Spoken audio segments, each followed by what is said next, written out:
100 grand. I'd get it one piece at a time, and it wouldn't cost me a dime. You'll know it's me when I come through your town. I'm gonna ride around in style, I'm gonna drive everybody wild, 'cause I'll have the only one there is around.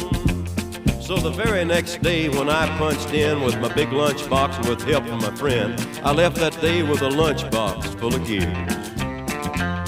I've never considered myself a thief, but GM wouldn't miss just one little piece, especially if I strung it out over several years.